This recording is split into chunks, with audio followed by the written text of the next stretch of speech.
Hi hello माझ्या बहीण भावांनो, मित्र-मैत्रिणींनो, कसे आहात सर्व? मजेत ना? मजेत राहा, मस्त राहा. तर आज इथे मी बनवणार होते कारल्याची भाजी. तर व्हिडिओ शेवटपर्यंत नक्की बघा. भरलेल्या कारल्याची भाजी हां. आणि कारलं हे असं एक पदार्थ आहे की तो सर्वांनाच आवडतो असं नाही, पण अशा पद्धतीने जर बनवलं तर तुमच्या घरातले जे कोणी कारलं खाणार नसत तेही कारलं अगदी चाटून पुसून खाईन. तर इथे मी कारले अगोदरच कट मारून घेतलेले होते आणि ते मी 1 ते 1.5 चमचा मीठ टाकून उकडायला ठेवलेले आहे. आणि इथे मी शेंगदाणे भाजून घेतलेले होते अगोदरच, लसूण वगैरे सोलून ठेवलेला होता. आणि कारलं बनवताना कधीही लसूण जास्त टाकायचा. लसणामुळे ना कारल्याचा कडवटपणा कमी होतो आणि चवही खूप छान लागते. तर इथे मी मिक्सरमध्ये बारीक करायसाठी सर्व मिश्रण एकत्र घेतलेलं आहे. मी लाल मिरची पावडर घेतलेली आहे घरगुती, जिरे टाकलेले आहे.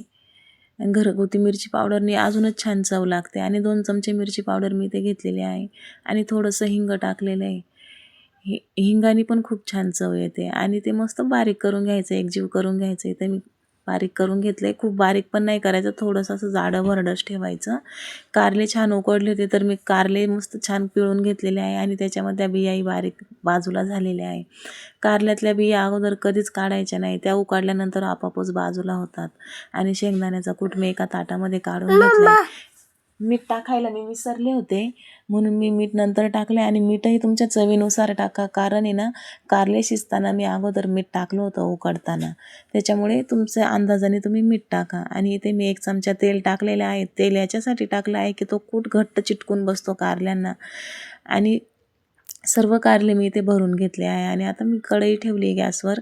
आणि तेलही तुम्ही तुमच्या अंदाजाने टाका, कारण मला तेल जास्त आवडतं म्हणून मी ते 2 ते 2.5 चमचे तेल टाकलेलं आहे. आणि एक एक करून मी सर्व कारलं कढईमध्ये टाकून घेतलेले आहे. कारले कढईमध्ये टाकून घेतल्यानंतर 5 मिनिटासाठी एका बाजूने छान वाफ काढून घ्यायची आहे. 5 मिनिटानंतर वाफ काढून घेतलेली आहे बघा. मी आता दुसरी बाजू पलटी करणार आहे.